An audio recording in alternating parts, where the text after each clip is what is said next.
Capítulo de número 25 do Evangelho de Mateus, versículos de 1 a 13. Mateus, capítulo 25, de 1 a 13.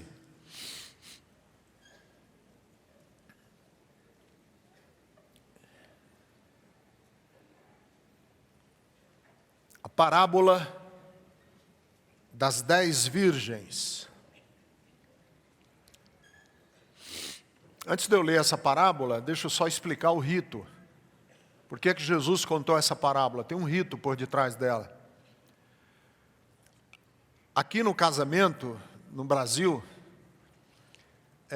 o nosso rito de casamento, a cerimônia de casamento, é ter padrinhos e madrinhas.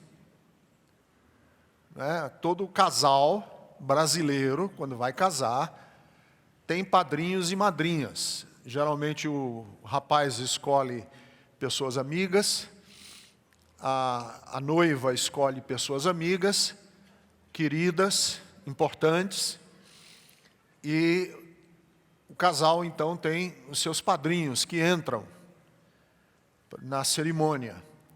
Lá naquela época de Jesus, havia na cerimônia de casamento, primeiro a cerimônia de casamento naquela época não era só uma festa. Às vezes demorava uma semana de festa. E parte da cerimônia de casamento é que a noiva ia para o lugar da lua de mel, acompanhada de suas amigas, que aqui o trecho trata como virgens. As suas amigas iam com ela para o lugar da lua de mel, e as amigas ficavam numa espécie de alpendre na porta da casa, com lanternas, com candeias, lampiões, esperando o noivo. E quando o noivo chegava, elas acendiam o lampião e formavam uma espécie de corredor para o noivo entrar no leito conjugal, para as bodas do casamento se concretizarem. E as virgens, com essas lanternas acesas, gritavam em voz alta: o noivo está chegando, o noivo está chegando. E a noiva, que estava lá no quarto, nervosa, com a palma da mão suada, esperando o noivo entrar, se preparava os últimos retoques para a noite das delícias, que nós aqui chamamos de lua de mel. Então, é essa parábola. Jesus pegou esse evento e montou uma parábola com este evento, que eu vou ler para vocês agora no capítulo 25. O reino de Deus será, pois, semelhante a 10 virgens que pegaram suas candeias e saíram para encontrar-se com o noivo. 5 delas eram insensatas e 5 eram prudentes. As insensatas pegaram suas candeias, mas não levaram óleo. As prudentes, porém, levaram óleo em vasilhas, junto com as suas candeias. O noivo demorou a chegar, e todas ficaram com sono e adormeceram. À meia-noite, ouviu-se um grito: o noivo se aproxima, saiam para encontrá-lo. Então todas as virgens acordaram e prepararam suas candeias. As insensatas disseram às prudentes: deem-nos um pouco do seu óleo, pois as nossas candeias estão se apagando. Elas responderam: não, pois pode ser que não haja o suficiente para nós e para vocês. Vão comprar óleo para vocês. E saindo elas para comprar o óleo, chegou o noivo. As virgens que estavam preparadas entraram com ele para o banquete nupcial, e a porta foi fechada. Mais tarde vieram também as outras e disseram: Senhor, Senhor, abre a porta para nós. Mas ele respondeu: a verdade é que eu não as conheço. Portanto, vigiem, porque vocês não sabem o dia nem a hora. Querido Deus das luzes, da revelação, do conhecimento, da sabedoria, eu clamo a Ti essa noite,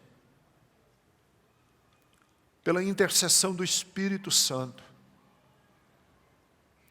Senhor, eu estou me jogando inteiramente nos Teus braços para que a fala de hoje à noite não seja só na racionalidade, que não produza só coceira no ouvido das pessoas, mas que seja uma palavra transformadora. Mexe com os valores mais íntimos da alma de cada homem e de cada mulher que nos acompanha pela internet, pela rádio, pelos CDs que agora estão sendo gravados, tudo. Através desse vídeo que está sendo mostrado, tudo, Senhor, que nós usarmos para multiplicar essa mensagem, ajuda-nos, eu te peço em nome de Jesus. Amém. E amém. Nada no mundo substitui a persistência. Talento não substitui persistência. O mundo está repleto de gente talentosa e fracassada.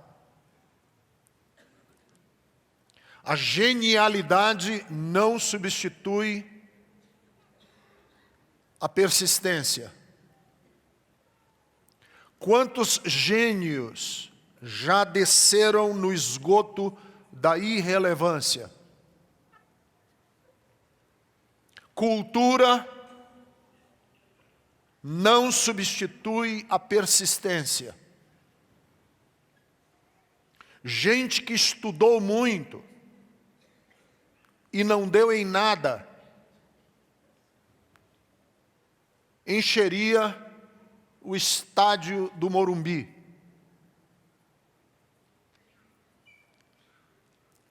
O que é esta parábola? Esta parábola é sobre persistência. Aliás, persistência e determinação são duas palavras, persistência e determinação. São duas palavras que traduzem a rainha de todas as virtudes. A rainha de todas as virtudes chama-se perseverança. Qualquer virtude, se não vier acompanhada da perseverança, ela não vale nada. Qualquer virtude. É uma pessoa honesta. Se não for acompanhada da perseverança, honestidade não serve para nada. É uma pessoa amorosa. Ser amoroso e não vir acompanhado da perseverança não resolve nada. Porque eu poderia dizer assim: olha, ele é uma pessoa muito honesta, mas deixou de ser e hoje está preso. Honesto tem que estar acompanhado da perseverança. Por isso a perseverança é a rainha de todas as virtudes.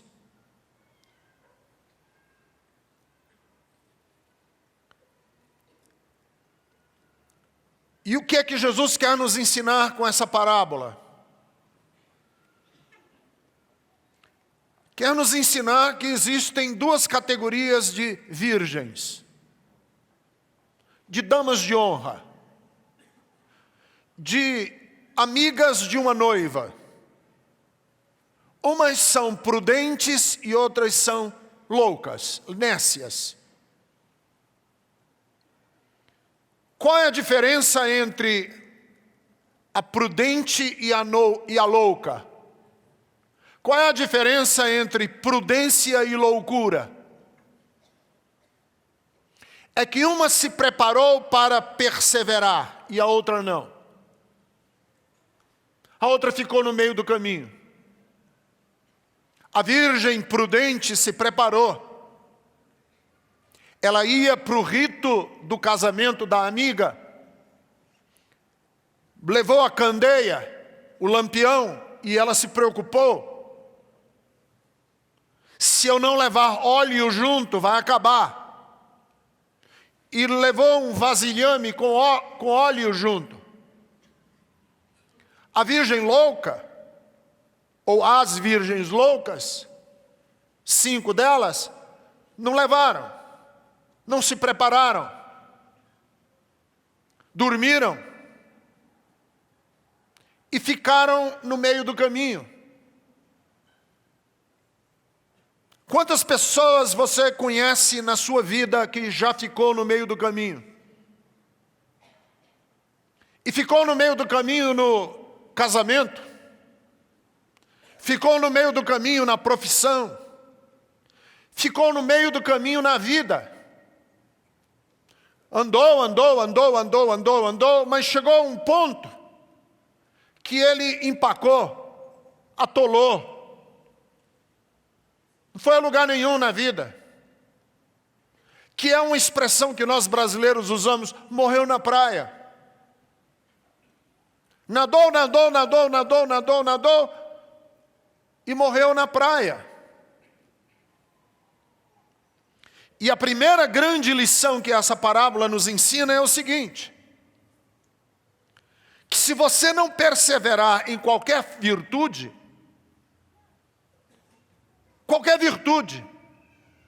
no estudo, na fidelidade, no amor, na bondade, na educação, na elegância, qualquer virtude, se você não perseverar, você frustrará os anseios da própria virtude.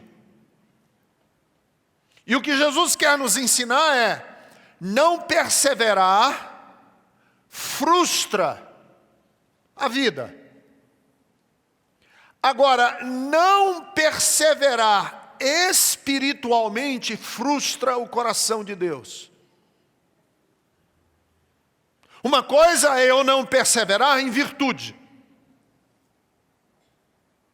Era honesto, deixou de ser honesto. Era um bom pai, deixou de ser um bom pai. Era um amigo e traiu o amigo. Não perseverou. Aí você frustra a vida. Agora, era um cristão. Era um homem de Deus. Foi uma mulher de Deus, mas hoje é só a casca. Hoje morreu espiritualmente. Aí você não frustra virtude nenhuma. Aí você frustra o coração de Deus.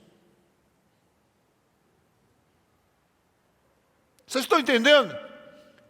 Que há uma diferença entre você perseverar na vida e você perseverar espiritualmente? Porque o grande lance da nossa caminhada com Deus não é a gente abraçar a fé, não é a gente ter uma experiência de fé, é a gente perseverar na fé. E a minha experiência como pastor, de tantos anos que eu sou pastor e lido com gente, é que é interessante quantas pessoas que eu conheço que ficaram no meio do caminho. espiritualmente falando. Já foi de Deus. Mas hoje é uma cigarra que só tem a casca. Só tem um invólucro cristão. É um envelope sem carta dentro. É uma alma sem... É um violão sem corda. É uma alma sem óleo. E claro que o óleo aqui representa esse fulgor do Espírito Santo. Tem a casca cristã. Por isso é que a Bíblia, nas palavras de Jesus, deixa bastante claro quando ele diz assim: é na perseverança que você salva a sua alma. Não é importante o começo. O importante é o fim. Porque eu tenho um monte de gente que diz: cara, meu começo de vida cristã foi atabalhoado. Eu fazia parte de uma igreja e eu era um cara confuso. Eu nem me lembro direito das coisas de Deus. Eu pisei muito na bola. Eu digo, não tem problema. O seu começo não é tão importante. O importante é como você vai terminar. Por isso que em Lucas capítulo 9, versículo de número 62, Jesus diz assim: aquele que lança a mão do arado e olha para trás, não está apto para o reino de Deus. O que põe a mão no arado e olha para trás, em outras palavras, o que põe a mão no arado e hesita. E o Apocalipse chega a ser cruel quando ele diz assim: olha, aquele que titubeia entre dois caminhos, que não é quente nem é morno, não é frio, é morno, que não é nem quente e nem é frio, é um cara morno, esse dá ânsias de vômito em Deus. E o livro, a carta aos Hebreus, chega a ser mais cruel ainda, nessa análise de ser virgem louca. Porque Hebreus, a carta aos Hebreus, capítulo 6, os versículos 4, 5, 6 e 7, diz assim: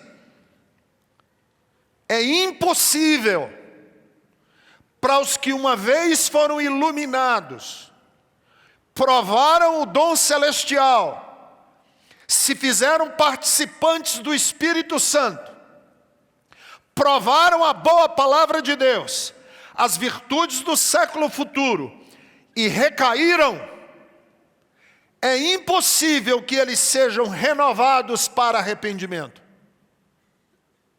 É dura a sentença bíblica. Tão dura que na própria epístola aos Hebreus, capítulo 10, dos versículos 23 a 27, diz assim: retenhamos firme a confissão da nossa esperança, porque fiel é o que prometeu. E consideremo-nos uns aos outros para nos estimular ao amor e às boas obras. E não vamos abandonar a nossa igreja, a nossa congregação, como é costume de alguns. Não façam isso, não abandonem o ajuntamento, como é costume de alguns que já abandonaram. Porque se nós pecarmos voluntariamente, depois de termos tido conhecimento da verdade, já não resta mais sacrifício pelo pecado. É cruel. O texto bíblico chega a ser doloroso quando ele faz essa análise. Qual é a análise?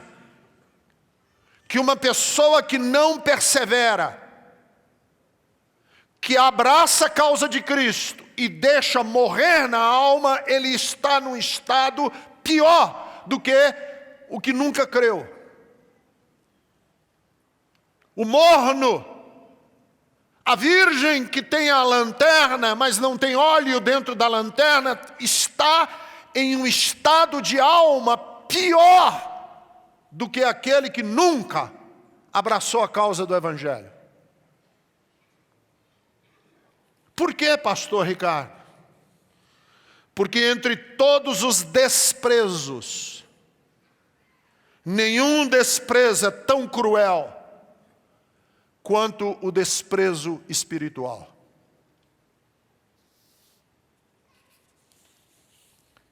E muita gente que morre,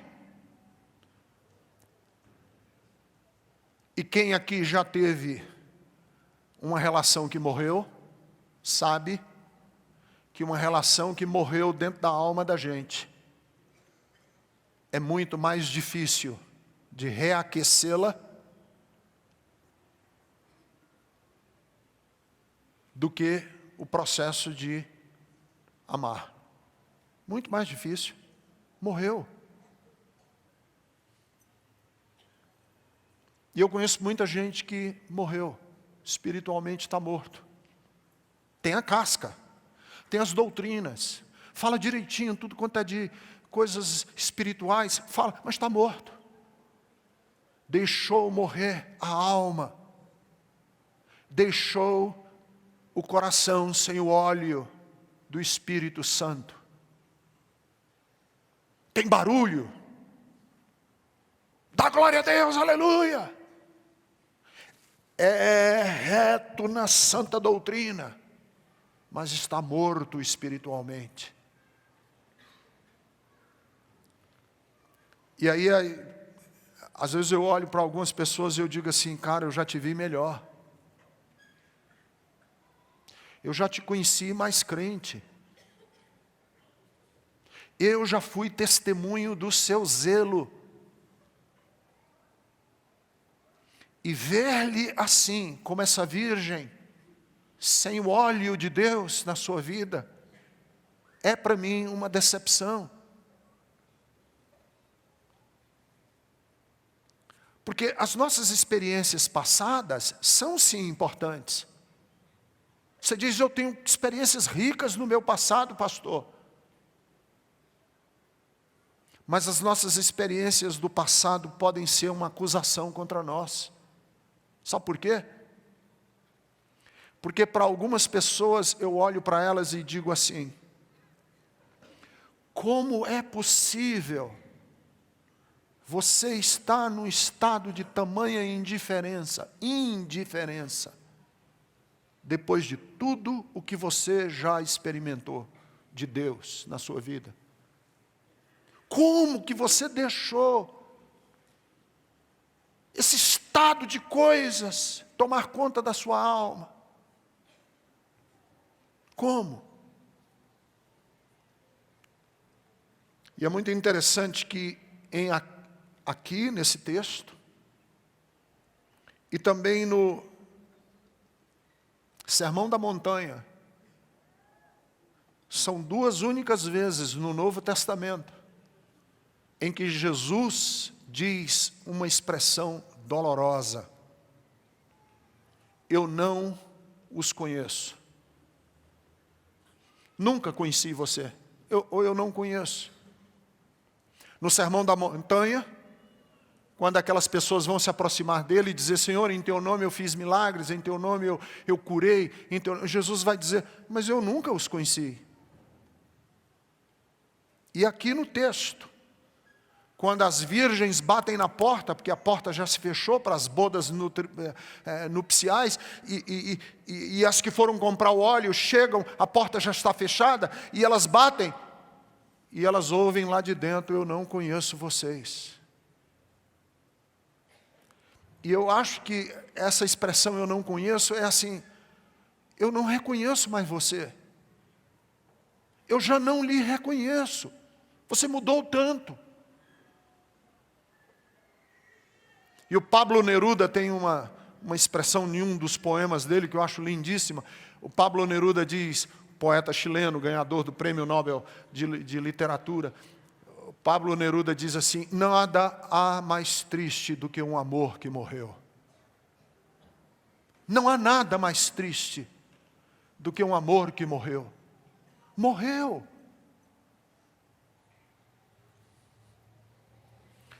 eu acho que essa parábola é riquíssima, porque a segunda coisa que eu acho importante dessa parábola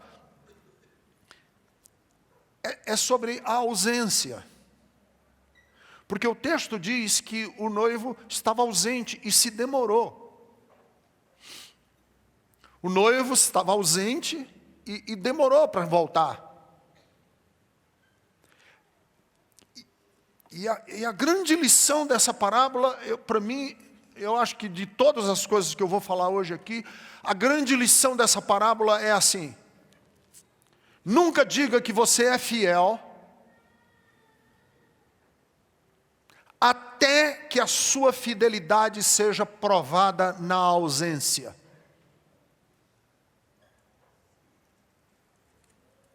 Não diga que você é fiel até que a sua fidelidade seja provada na ausência.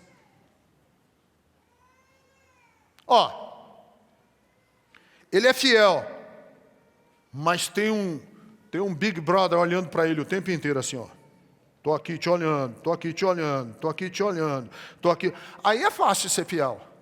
Quer dizer, fácil não, é horrível, né? Mas ser fiel com o outro do lado aqui segurando da mão é fácil. Eu quero ver ser fiel é quando o outro se ausenta. Aí é que está a fidelidade. É quando o outro está longe.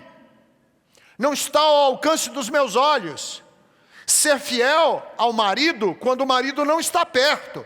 Ser fiel à mulher quando a mulher não está perto. Ser fiel a Deus quando Deus está nas suas ausências da nossa vida. Aí é que é para ser fiel. Ele foi embora, o noivo foi embora, agora eu quero ver você ser fiel.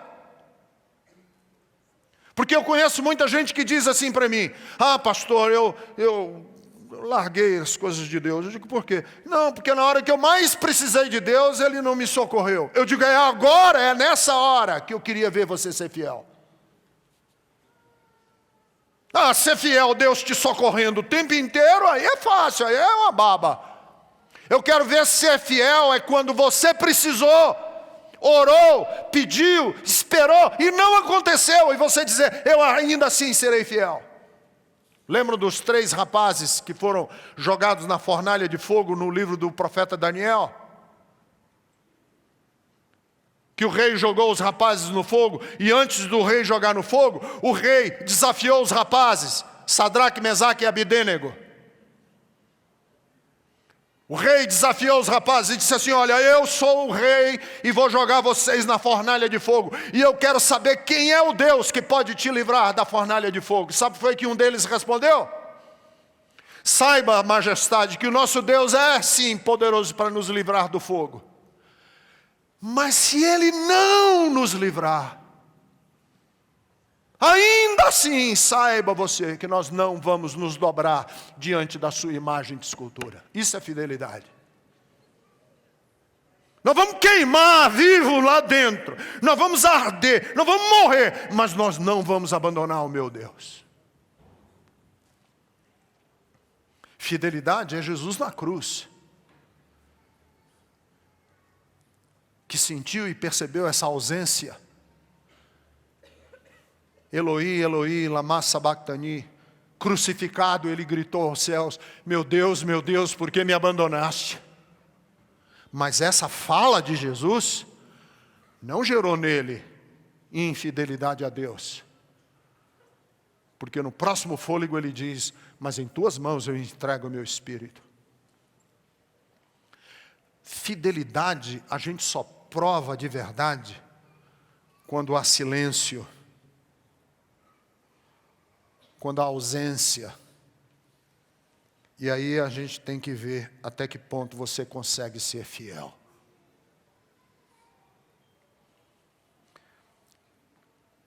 E essa mensagem e eu vou terminar, que essa parábola nos ensina a viver sempre na iminência do fim. Viva sempre na iminência do fim. Que fim, pastor Ricardo? Do mundo?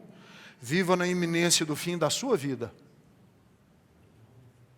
Viva na iminência do fim da vida dos seus filhos. Viva na iminência do fim da vida da pessoa que você ama. Viva na iminência do fim do mundo. Porque você nunca sabe quando é o último dia.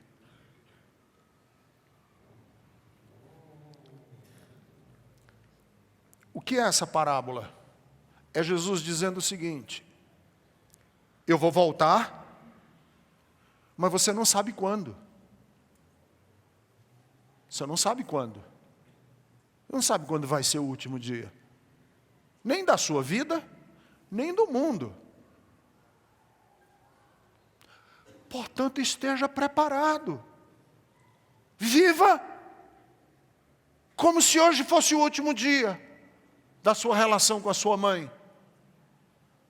Viva como se hoje fosse o último dia da sua relação comigo. Ricardo, viva como se hoje fosse o último dia da sua relação com a Betesda, com os seus filhos, com o meu genro, com os meus amigos. Viva como se hoje fosse o último dia. Hoje eu não sei se é. Porque se for, eu não quero ser flagrado com uma candeia sem óleo. Candeia sem óleo na minha relação com o meu próximo. Quantas pessoas, eu já falei isso aqui 1 milhão de vezes em culto da Betesda. Quantas vezes eu já fui fazer enterro e vejo a cena dolorosa dos enterros. Os filhos chorando sobre o corpo do pai e dizendo: pai, quantas vezes eu queria te dizer, pai, eu te amo, pai, eu te amo. E eu fico pensando, agora é tarde. Acabou. Ele não está mais te ouvindo. Acabou. Era para você ter dito isso ontem. Não hoje. Acabou.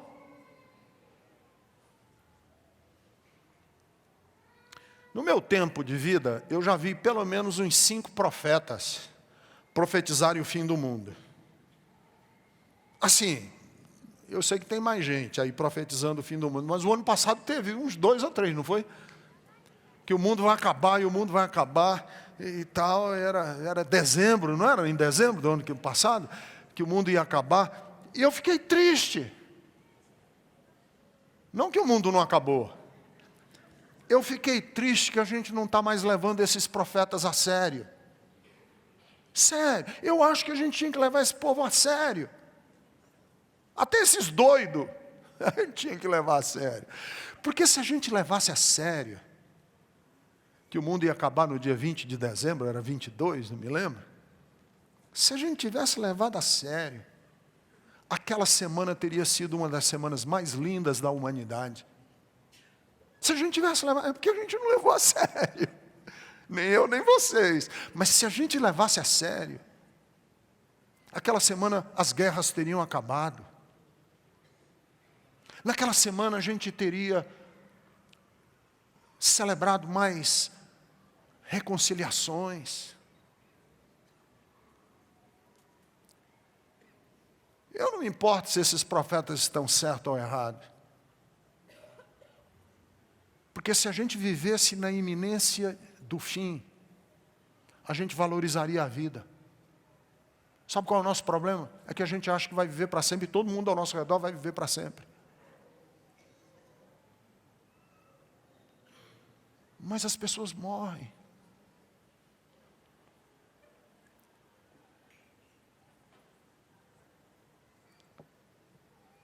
Jamais imaginei que meu amigo de ministério, pastor Alisson,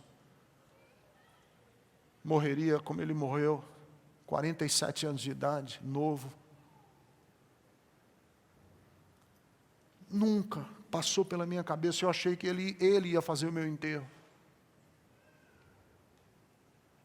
Mas morreu. E eu tenho certeza que você está aqui. Não adianta mais chorar pelo filho que já morreu, pela filha que você perdeu. Mas adianta daqui para frente. Como você vai tratar.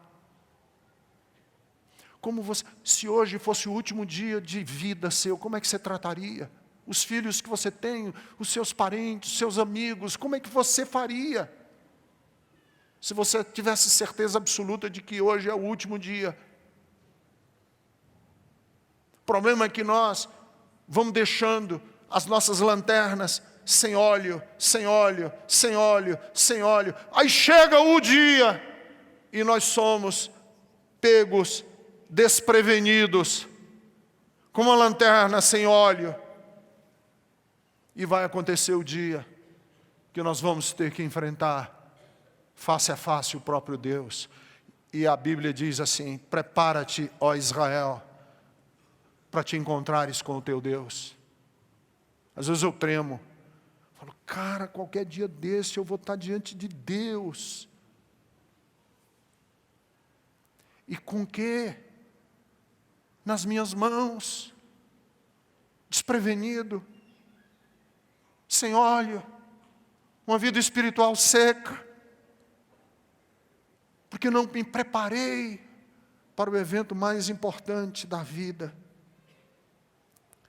E a grande lição que Jesus nos ensina nessa parábola é: quando o tempo é curto, toda demora é fatal. Quando o tempo é curto, toda procrastinação, toda demora é fatal.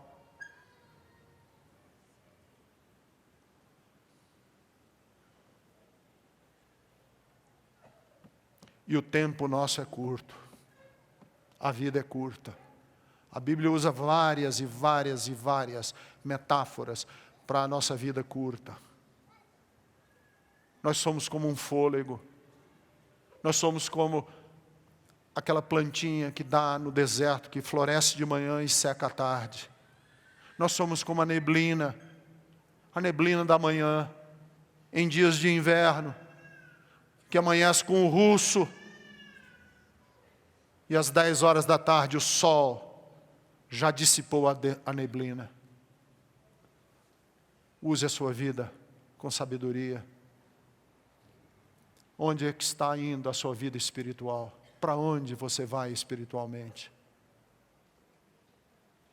Não deixe morrer. Não deixe apagar a lâmpada. Sobre todas as coisas que você tem que preservar, preserve a sua alma. Porque é com ela que você vai se encontrar com Deus.